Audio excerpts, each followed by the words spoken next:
नमस्कार, शाम 7 बजे के समाचारों में आपका स्वागत है। मैं दिलशाद। समाचारों में सबसे पहले हेडलाइंस।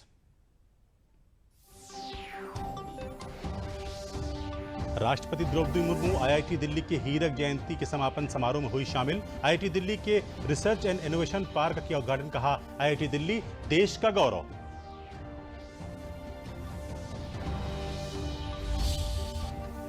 भाजपा ने नेशनल हेराल्ड मामले पर कांग्रेस पर बोला हमला। भाजपा प्रवक्ता संबित पात्रा ने कहा, सोनिया गांधी और राहुल गांधी को विरासत में मिला भ्रष्टाचार।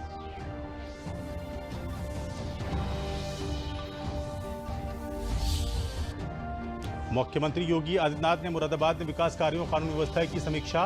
लाकड़ी फाजिलपुर स्थित पीएम आवासों का किया निरीक्षण। कई परियोजनाओं का किया लोकार्पण।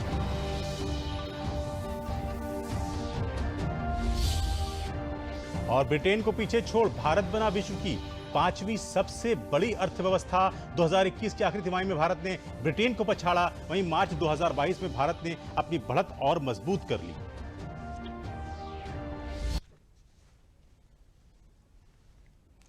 और समाचार विस्तार से। राष्ट्रपति द्रौपदी मुर्मू ने आज आईआईटी दिल्ली के डायमंड जुबली के उत्सव के समापन समारोह में बतौर मुख्य अतिथि भाग लिया। इस मौके पर केंद्रीय शिक्षा मंत्री धर्मेंद्र प्रधान भी मौजूद रहे।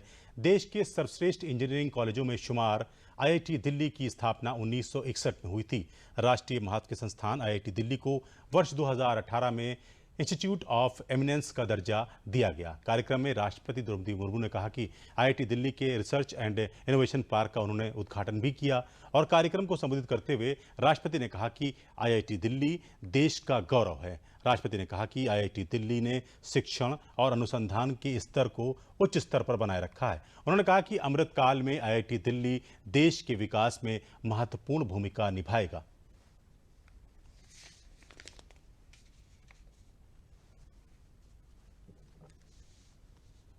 The glorious past of this institute gives us an assurance that it will play a crucial role in the future as India enters the Amrit Kal. By 2047, when we will celebrate the centenary of independence, the world around us will have changed drastically, thanks to the fourth industrial revolution. Just as we were in no position 25 years ago to imagine the contemporary world, we cannot visualize today how artificial intelligence and automation are going to transform life. Bharatiya Janata party ने press वार्ता कर आज national Herald मामले पर कांग्रेस अध्यक्ष सोनिया गांधी और कांग्रेस के सांसद राहुल गांधी पर हमला बोला। भाजपा के प्रवक्ता संबित पात्रा ने कहा कि जब जांच एजेंसियों ने दोनों को बुलाकर पूछताछ की तो पूरे देश में कांग्रेस ने दंगा और बलवा कराने का प्रयास किया था। जब जांच एजेंसियों ने दोनों मां बेटे को बुला करके पूछताछ किया था तो पूरे देश में किस प्रकार का एक माहौल बनाने की कोशिश कांग्रेस ने की थी वो भी हमने देखा था। The Congress tried to be disruptive. The Congress tried, in fact, to pressurize the investigative agencies, and the Congress spread mayhem. पूरे हिंदुस्तान में एक दंगा और बलवा करवाने की कोशिश कांग्रेस की रही थी। कहीं टायर जल रहे थे तो कहीं उनके कार्यकर्ता दंगा कर रहे थे। पार्लियामेंट में भी पार्लियामेंट को पूरी तरह से ठप करने का प्रयास कांग्रेस पार्टी कर रही थी। संबित पात्रा ने कहा कि सोनिया गांधी और राहुल गांधी को भ्रष्टाचार विरासत में मिला है। यदि कोई इन्वेस्टिगेटिव एजेंसी, कोई जांच एजेंसी नेशनल हेराल्ड पे जांच खोल ले और उसके पैसे के विषय को अगर देखना शुरू कर दे तो बहुत बड़ा खुलासा, a big exposé will happen, बहुत बड़ा खुलासा हो जाएगा। आप सोचिए, ये जो परिवार है नेहरू परिवार, ये परिवार तब भी भ्रष्टाचारी है, तो ये भ्रष्टाचार इनको विरासत में मिली है। ये केवल सोनिया जी और राहुल जी भ्रष्टाचारी है ऐसा नहीं है, विरासत में परिवार में भ्रष्टाचार चला आ रहा है। मुख्यमंत्री योगी आदित्यनाथ ने मुरादाबाद मंडल दौरे के दौरान आज मुरादाबाद सर्किट हाउस में पार्टी पदाधिकारियों के साथ बैठक की। बैठक के बाद मुख्यमंत्री ने मंडलीय अधिकारियों और जनप्रतिनिधियों के साथ विकास कार्यों और कानून व्यवस्था की समीक्षा की। इस बैठक में मंडल के अन्य जनपदों के अधिकारी और जनप्रतिनिधि वीडियो कॉन्फ्रेंसिंग के माध्यम से जुड़े। बैठक के बाद मुख्यमंत्री योगी आदित्यनाथ ने लाकड़ी फाजलपुर स्थित प्रधानमंत्री आवासों का निरीक्षण किया। मुख्यमंत्री ने मैनाठेर स्थित कान्हा गौशाला का भी निरीक्षण किया।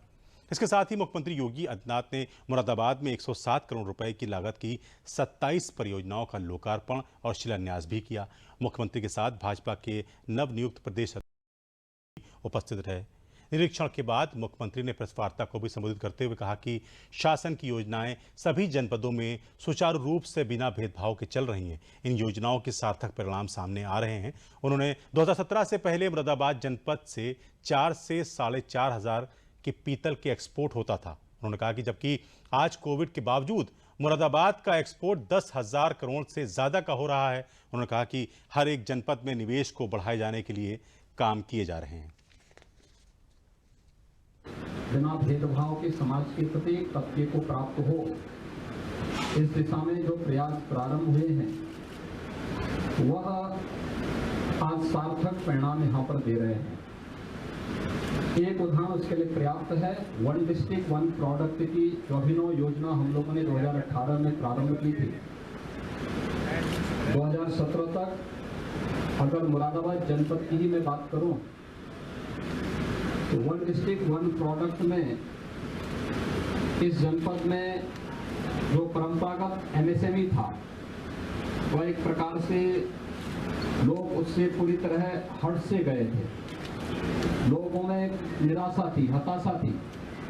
पॉल्यूशन कंट्रोल बोर्ड और अन्य विभागों की तमाम बंदिशों के कारण यहाँ से पलायन हो रहा था। सरकार ने 1 डिस्ट्रिक्ट 1 प्रोडक्ट के आधार पर इस कार्यक्रम को आगे बढ़ाया। आज उसके परिणाम बहुत अच्छे ढंग से सामने आए हैं। 2017 तक इस जनपद में 4-4.5 हजार का ही एक्सपोर्ट पीतल के जो प्रोडक्ट थे उनका हो पाता था। आज मुझे बताते हुए प्रसन्नता है कि कोविड-19 के बावजूद 2.5 वर्ष से दुनिया कोरोना महामारी से जूझ रही है, उस सब के बावजूद मुरादाबाद का एक्सपोर्ट आज 10,000 करोड़ रुपए पार करने जा रहा है। आपको बताते चलें कि भारत ब्रिटेन को पछाड़कर विश्व की 5वीं सबसे बड़ी अर्थव्यवस्था बन गया है।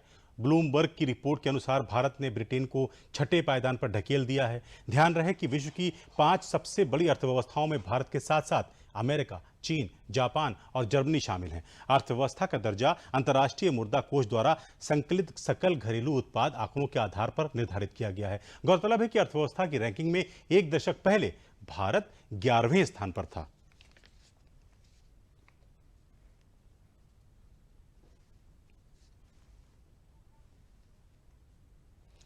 और इधर वाराणसी में रक्षा मंत्री राजनाथ सिंह शुक्रवार को सिगरा स्थित अंतर्राष्ट्रीय कन्वेंशन सेंटर रुद्राक्ष में आयोजित पुस्तक विमोचन कार्यक्रम में मुख्य अतिथि के रूप में शामिल हुए।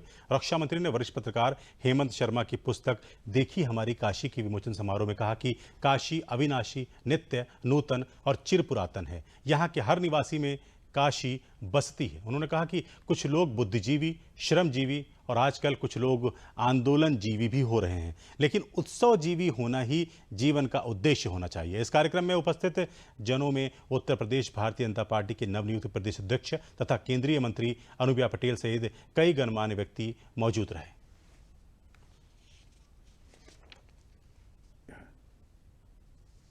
क्योंकि हमारी यहां तो हम लोग बोलते नहीं, लेकिन इनसे ये पूछने का मुझे अवसर नहीं प्राप्त हो पाया।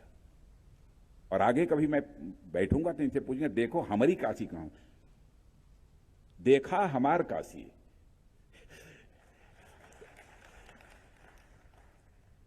लेकिन उन्होंने सोचा होगा कि दूसरे क्षेत्रों के लोग पढ़ेंगे, इसलिए उन्होंने नाम इसका देखो हमारी काशी कर दिया। ओडिशा से काशी को एक हिंदी में क्या कहेंगे, मिनी भारत, छोटे, मतलब भारत का मर्म कहीं एक शहर में नजर आता है, सारी विविधताओं का, तो वो काशी में नजर आता है। तो इसलिए ये बहुत, मुझे लगता है कि ये बहुत महत्वपूर्ण था ये कार्यक्रम, और इस किताब को पढ़ना चाहिए। आज देखो हमारी काशी पुस्तक का लोकार्पण भव्य एवं गरिमामय समारोह में संपन्न हुआ है। मैं कह सकता हूँ ये पुस्तक काशी के बारे में ऐसे विमर्श को समाज में आईना के रूप में दिखाएगी जो हम सब कुछ भूल चुके, हमारे इर्द गिर्द जो लोग रहते हैं, छोटे छोटे पात्र जिनका जीवन हमारे बगैर या मेरा जीवन उनके बगैर नहीं चल सकता, उन पात्रों को ठीक ढंग से चित्रण किया है इस पुस्तक में आदरणीय हेमंत शर्मा जी ने। मैं पुस्तक की सफलता के लिए बहुत बहुत शुभकामनाएं देता हूँ। और इधर केंद्रीय कृषि मंत्री नरेंद्र सिंह तोमर 2 दिवसीय दौरे पर रायबरेली पहुंचे। उन्होंने फिरोज गांधी डिग्री कॉलेज में आयोजित लाभार्थी सम्मेलन में कहा कि केंद्र और राज्य सरकार लगातार जनता के हित में काम कर रही है। केंद्र की मोदी सरकार ने किसानों के हित में अनेक निर्णय लिए जो सराहनीय हैं। मीडिया से बात करते हुए उन्होंने कहा कि रायबरेली सहित 144 लोकसभा सीटें ऐसी हैं जहां पर भारतीय जनता पार्टी अपनी जीत का परचम नहीं लहरा पाई। इन 144 सीटों पर अतिरिक्त मेहनत करने का निर्णय केंद्रीय नेतृत्व द्वारा लिया गया है। इसी परिप्रेक्ष्य में मुझे रायबरेली की जिम्मेदारी दी गई है। यहां पार्टी की विचारधारा को जन जन तक पहुंचाने के साथ ही कार्यकर्ताओं के साथ मिलकर रणनीति के अनुसार काम करने की योजना बनाई जाएगी, जिससे रायबरेली में भी भाजपा का परचम लहरा सके।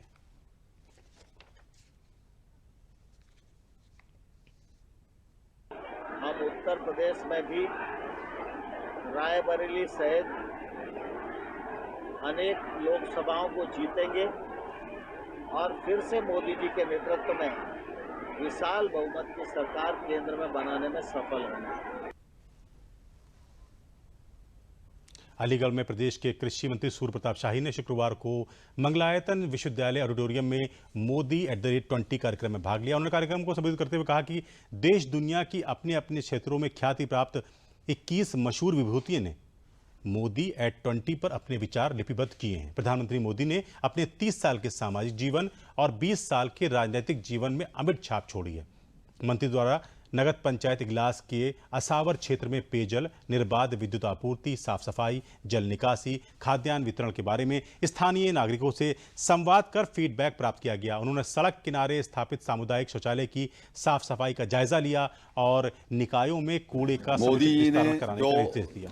जनता के बीच में विचार रखे और उन्होंने कहा था कि उस संकल्पों को हमें सिद्धि तक पहुंचाना है।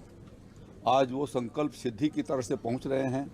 आज ये देश का ऐतिहासिक दिन है जब INS विक्रांत 40,000 मेट्रिक टन क्षमता से आज समुद्र के भीतर उसकी लॉन्चिंग की गई है और अपने में वह विमानवाही पोत दुनिया के उन देशों के श्रेणी में खड़ा किया है जो अपने को विकसित देश के रूप में अपने को मान्यता देते हैं। आज भारत उस श्रेणी में खड़ा है। उत्तर प्रदेश सरकार के मंत्री समूह का एक दल लोक निर्माण विभाग मंत्री जितिन प्रसाद की अगुवाई में विकास कार्यों और जन कल्याणकारी योजनाओं की जमीनी हकीकत जानने, पात्र लाभार्थियों से संवाद करने के लिए 2 दिवसीय दौरे पर जनपद लखीमपुर खीरी पहुंचा। जनसाधारण से मिलने के बाद मंत्री ने समूह पलिया विकासखंड के नगर पलिया में विकास कार्यों को देखा और लाभार्थियों से बातचीत की। बाद में भारत नेपाल बॉर्डर पर बसे आदिवासी बहुल इलाकों का दौरा किया, वहां लोगों से मुलाकात की। मंत्री जितिन प्रसाद ने स्थानीय लोगों द्वारा निर्मित उत्पादों के स्टॉलों का अवलोकन भी किया।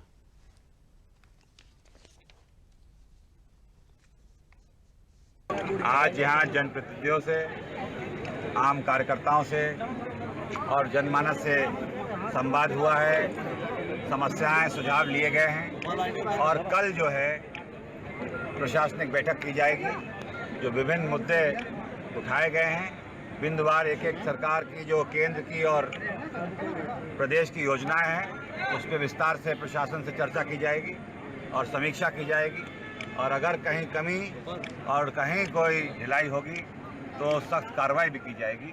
ये सरकार प्रतिबद्ध है जो एक एक बिंदु संकल्प पत्र में थे और आप देख सकते हैं जहां बाकी दल आराम की नींद सो रहे हैं कि भारतीय जनता पार्टी या उसकी सरकार रात दिन प्रयास कर रही है कि विभिन्न मंडलों में मंत्री समूह के दौरे, नाइट हॉल्ट और सभी योजनाओं की समीक्षा और साथ ही साथ औचक निरीक्षण भी हो रहे हैं ताकि जो धन और जो योजनाएं हैं उसमें किसी तरह की गुणवत्ता में कमी ना आए। प्रदेश के उप मुख्यमंत्री केशव प्रसाद मौर्य ने प्रयागराज के सर्किट हाउस में सभी विभागों के अधिकारियों के साथ समीक्षा बैठक की। समीक्षा बैठक के बाद उन्होंने पत्रकार वार्ता को संबोधित करते हुए बताया कि अधिकारियों को गड्ढा मुक्त अभियान चलाने के लिए निर्देश दिए गए हैं। सभी विभागों को निर्देश दिया गया है कि पैसों के अभाव में कोई काम रुकना नहीं चाहिए। संबंधित अधिकारी पैसों की डिमांड जल्द बनाकर शासन को भेजें। उन्होंने किसानों को लाभ पहुंचाने के लिए पीएम फसल बीमा योजना को सुचारू रूप से किसानों तक पहुंचाने के भी निर्देश दिए। सरकार की महत्वपूर्ण योजना हर घर नल हर घर जल के माध्यम से सभी को जल मुहैया कराने के निर्देश दिए गए। उन्होंने बताया कि शंकरगढ़ के ग्रामीण क्षेत्र में रिफाइनरी खोलने का प्रस्ताव रखा गया है। जिले की फूलपुर बरौत करछना तहसील को नगर पंचायत बनाने की बात कही गई है। उप मुख्यमंत्री ने बताया कि प्रयागराज एयरपोर्ट को अंतर्राष्ट्रीय एयरपोर्ट बनाने के लिए सभी सुविधाएं मजबूत करने को कहा गया है। इसके साथ ही उन्होंने बताया कि प्रयागराज से जल लेकर वाराणसी जाने वाले कांवरियों के लिए कांवड़ पट्टी का निर्माण कराया जाएगा। कई महत्वपूर्ण विषयों पर विस्तार से चर्चा हुई। जो हमारे माननीय सांसद, माननीय विधायकगण, माननीय विधान परिषद सदस्य, यहाँ के हमारे जिला पंचायत के अध्यक्ष और हमारे महापौर जी और हमारे पार्टी के पदाधिकारियों ने बहुत सारी बातें जिले की व्यवहारिक जो समस्याएं थी उनको बताने का काम किया है। और उसके संबंध में और विकास के अन्य जो हम लोगों ने पहले से निर्धारित विषय थे उन विषयों को लेकर के भी चर्चा किया है। प्रयागराज को प्रदेश का सर्वोत्तम शहर बनाना है, जिला बनाना है। यहाँ जन सुविधाओं की दृष्टि से डबल इंजन सरकार, न केंद्र में माननीय नरेंद्र मोदी जी के नेतृत्व वाली सरकार से और न प्रदेश में आदरणीय योगी जी के नेतृत्व वाली सरकार से कोई कमी नहीं पड़ने दी जाएगी। विकास की गंगा बह रही थी, बह रही है, आगे बहती रहेगी। जौनपुर में एक निजी विश्वविद्यालय द्वारा आयोजित निःशुल्क स्वास्थ्य शिविर में प्रदेश के परिवहन मंत्री दयाशंकर सिंह ने शिरकत की। इस मौके पर मीडिया से बात करते हुए उन्होंने कहा कि प्रदेश में परिवहन व्यवस्था बेहतर करना सरकार का संकल्प है। उन्होंने कहा कि प्रदेश में डग्गामार वाहनों पर कड़ी कार्रवाई की जा रही है। डग्गामार वाहन की दिखने पर उस जनपद के अधिकारियों पर कड़ी कार्रवाई होगी। परिवहन मंत्री ने कहा कि लर्निंग और परमानेंट ड्राइविंग लाइसेंस के बनाने में पारदर्शिता बरतने के लिए ऑनलाइन प्रक्रिया अपनाई जा रही है, जिससे कि आरटीओ कार्यालय में व्याप्त भ्रष्टाचार पूरी तरह से समाप्त किया जा सके।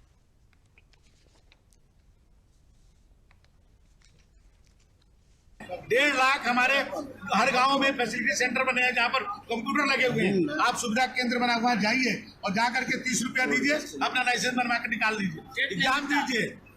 आप जानते हैं मैं जो स्लॉट को भी डबल कर दिया हूँ, जितने स्लॉट थे आज तक उसका मैं सीधे सीधे डबल कर दिया हूँ। इससे ज्यादा आज तक कभी आरटीओ विभाग में नहीं हुआ। मैं 1600 करोड़ रुपया एक मुश्त समाधान योजना ला करके जो हमारे 1,66,000 गाड़ियां जिनकी आरसी कट गई थी उनको भी मैंने सुविधा दिया। 5,28,000 गाड़ियों को मैं 100% उनकी जो जितनी पेनाल्टी थी उसको मैंने माफ कर दिया। परिवहन विभाग इस समय क्रांतिकारी काम कर रहा है। मेरे यहाँ जो सिपाही थे, सिपाही कम हो गए हैं, 290 रह गए थे, उनको चतुर्थ श्रेणी से अभी तृतीय श्रेणी कर दिया अभी 3 दिन पहले।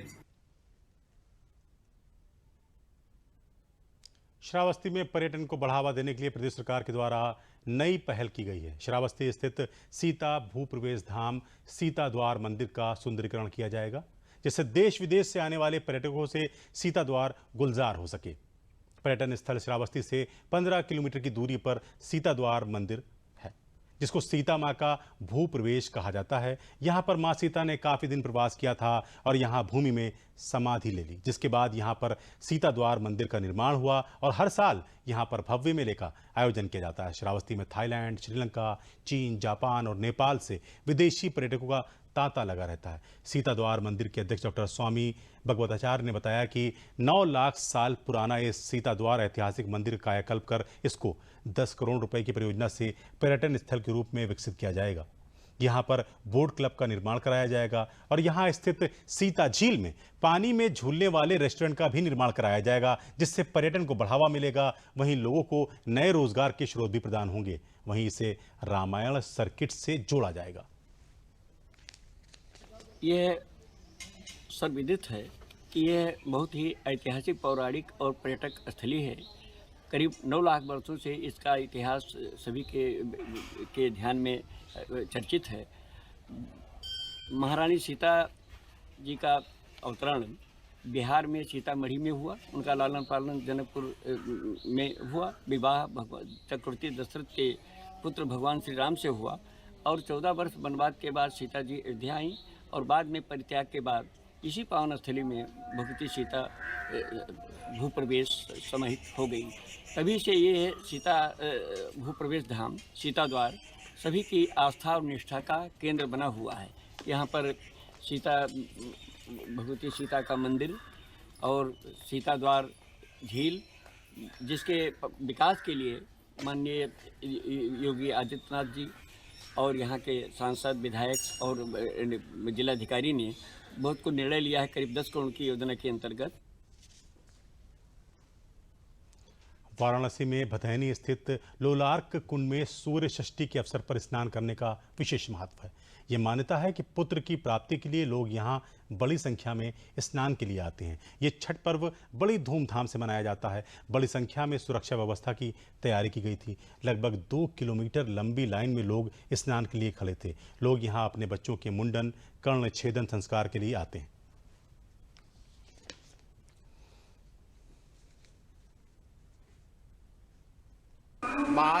छठ लोलार्क छठ का पर्व है। आज के दिन लोग पुत्र प्राप्ति की कामना हेतु लोलार्क कुंड में स्नान करते हैं। स्नान करने के बाद आके लोलार्क बाबा का दर्शन करते हैं, मन्नत मानते हैं पुत्र प्राप्ति का। फिर अगले वर्ष वो पुनः पुत्र लेकर आते हैं। संतान प्राप्ति कुंड है, इसके विषय में हमें हमारे पंडित जी ने बताया तो उन्हीं के थ्रू हम यहाँ पे आए हैं। 5 बार डुबकियाँ लगानी होती हैं और एक फल लेके आते हैं, उसको यहाँ पे हमें छोड़ देना 5वें डुबकी के बाद। इसकी ऐतिहासिकता का बात ये है कि इसमें नहाने के लिए दूर दूर से लोग आते हैं, क्योंकि इसका बहुत बड़ा महत्व है कि जिन माताओं के बच्चे नहीं होते हैं या फिर उनकी मृत्यु जल्दी हो जाती है तो वो मनौती मानती है और उस मनौती को पूरा करने के लिए यहाँ पे नहाने के लिए आते हैं, स्नान करते हैं और बाबा विश्वनाथ से भी प्रार्थना करते हैं कि उनकी साल भर के अंदर उनकी गोद भर जाए। और खेलों को बढ़ावा देने के लिए केंद्र और प्रदेश सरकार लगातार प्रयास कर रही है। इसी कड़ी में प्रदेश की योगी सरकार ने जनपद चित्रकूट को एक और तोहफा दिया है। अब जिले के खिलाड़ियों को महानगरों जैसी इंडोर खेल सुविधाएं मिलेंगी। इसके लिए जिला स्पोर्ट्स स्टेडियम को 2 करोड़ 47 लाख रुपए का आवंटन किया गया है, जिसके मल्टीपर्पज इंडोर हॉल तैयार होगा, जिसमें बैडमिंटन, कुश्ती, judo, karate, taekwondo, table tennis आदि खेलों का अभ्यास करने के साथ ही इंडोर प्रतियोगिताओं का आयोजन किया जाएगा। युवाओं ने सरकार का आभार जताते हुए कहा कि इससे खेलों में आगे बढ़ने के काफी अवसर मिल सकेंगे। भविष्य में देश प्रदेश के खेलों में प्रतिभाग कर सकेंगे। अभी तक खिलाड़ियों को महानगरों का रुख करना पड़ता था, लेकिन अब उनको अपने गृह जनपद में सभी सुविधाएं मिल सकेंगी।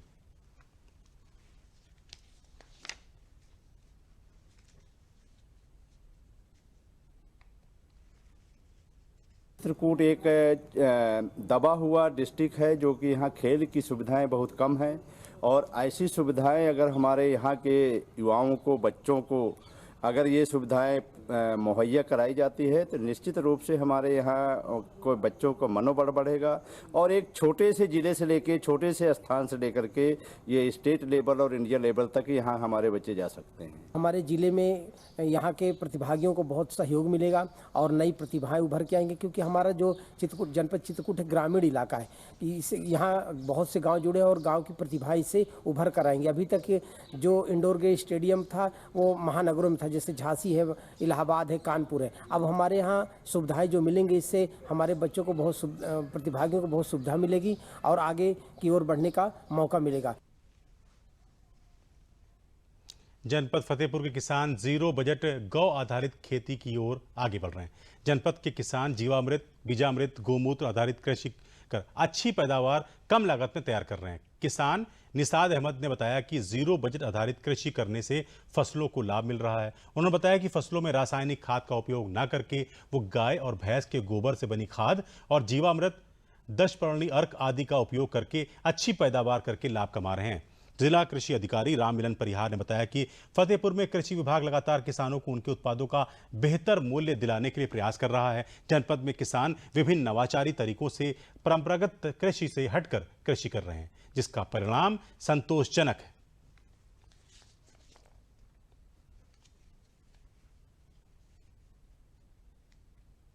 हमने अपना पेस्टिसाइड खुद तैयार किया है, एक भी केमिकल नहीं पड़ा इसमें पेस्टिसाइड में, एक भी, और उससे बहुत फायदे हैं इसमें लगाने के बाद। जीरो बजट से तो खर्चा कम हो जाता है फार्मर का, तो धीरे धीरे टाइम लगेगा, इकट्ठा नहीं हो पाएगा कभी भी। और इससे प्रोडक्शन भी बढ़ रहा है। और मल्च लगाने के बाद सबसे बड़ी बात है हमारा पानी की बचत हो रहा है। जो भी हम दे रहे हैं नीचे से ज़मीन को ऊर्जा, वो पूरी हमारे क्रॉप को मिल रही है। जीरो बजट खेती के लिए ये है कि जो हमारी लागत है उसको हम जीरो पे करते हैं, और जो हम करते हैं जीरो बजट में तो गाय के और मतलब जानवरों के मलमूत्र से तैयार करके और पेड़ पौधों की पत्तियों से अर्घ तैयार करके जो हम अपनी लागत कम करते हैं, कि एक समाज के लिए स्वस्थ भोजन और स्वास्थ्यवर्धक जो चीज़ दे सकें, उत्पादन जो भी हो हमारा वो स्वास्थ्यवर्धक हो, क्योंकि आगे आने वाली पीढ़ी के लिए भविष्य उसका उज्जवल हो सके। जीरो बजट खेती जिसे गौ आधारित प्राकृतिक खेती भी कहते हैं। गौ आधारित प्राकृतिक खेती के अंतर्गत गौमूत्र के द्वारा हम जीवाणुओं की संख्या बढ़ाने का प्रयास करते हैं। जीवाणु मिट्टी की जीवंतता या मिट्टी की जान जो होती है वो जीवाणुओं के द्वारा होती है, और जीवाणु अगर मिट्टी में पर्याप्त मात्रा में उपलब्ध हो जाए तो सभी तरह के तत्वों को उपलब्ध पौधों को उपलब्ध कराने में सक्षम होते हैं। ये कॉन्सेप्ट है और ये रिसर्च भी है। रिसर्च शोध द्वारा भी ये सिद्ध हुआ है कि अगर मिट्टी में पर्याप्त मात्रा में जीवाणु है तो जितना भी फसल उसमें उगती है उसके जीवांश के माध्यम से उसको सड़ा करके उसके तत्व क्या कहते हैं मिट्टी के माध्यम से पौधों को उपलब्ध कराते हैं। 0 से 6 वर्ष तक के बच्चों, किशोरियों, गर्भवती महिलाओं और स्तनपान कराने वाली माताओं से बच्चों की पोषण स्थिति में सुधार करने के उद्देश्य से 1 सितंबर से 30 सितंबर तक राष्ट्रीय पोषण अभियान चलाया जा रहा है। इसी क्रम में गोंडा में विभिन्न कार्यक्रमों का आयोजन किया जा रहा है। जिला कार्यक्रम अधिकारी धर्मेंद्र गौतम ने बताया, अभियान में पोषण के महत्व एवं ग्रामीणों को पारंपरिक भोजन के प्रति जागरूक किया जा रहा है, जिससे उन्हें कुपोषण से सुपोषण की तरफ लाया जा सके। आंगनबाड़ी कार्यकर्त्री ने बताया कि अभियान में महिलाओं को स्वास्थ्य और शिक्षा के बारे में बताने के साथ ही गर्भवती महिलाओं को दवा के साथ जानकारी भी दी जा रही है। उन्होंने बताया कि 0 से 6 वर्ष के बच्चों और गर्भवती धात्री महिलाओं को उनके स्वास्थ्य और खान पान की जानकारी भी अभियान के तहत दी जा रही है।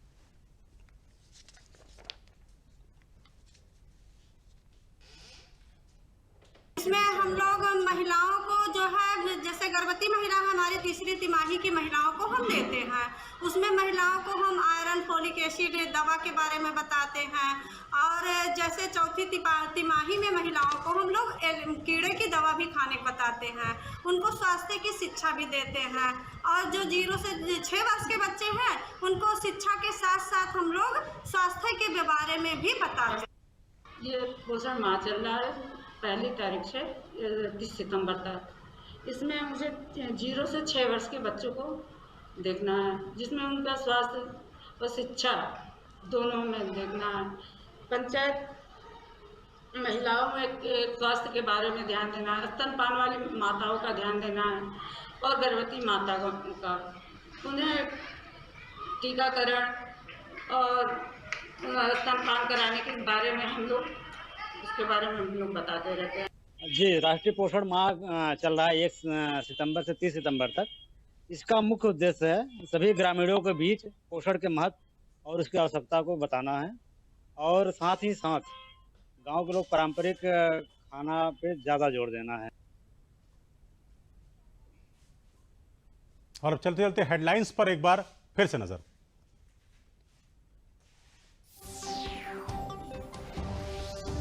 राष्ट्रपति द्रौपदी मुर्मू आईआईटी दिल्ली के हीरक जयंती के समापन समारोह में हुई शामिल। आईआईटी दिल्ली के रिसर्च एंड इनोवेशन पार्क का किया उद्घाटन। कहा, आईआईटी दिल्ली देश का गौरव।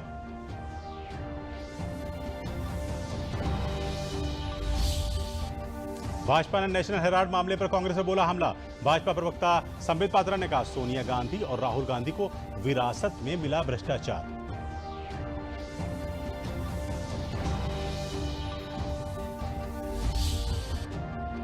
मुख्यमंत्री योगी आदित्यनाथ ने मुरादाबाद में विकास कार्यों, कानून व्यवस्था की समीक्षा। लाखड़ी फाजलपुर स्थित पीएम आवासों का किया निरीक्षण। कई परियोजनाओं का किया लोकार्पण।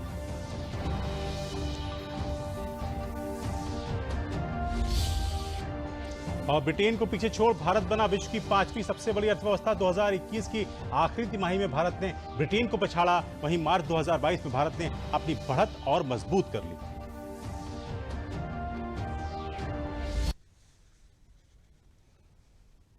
इसी के साथ समाचार आप देखते रहिए दूरदर्शन उत्तर प्रदेश। नमस्कार।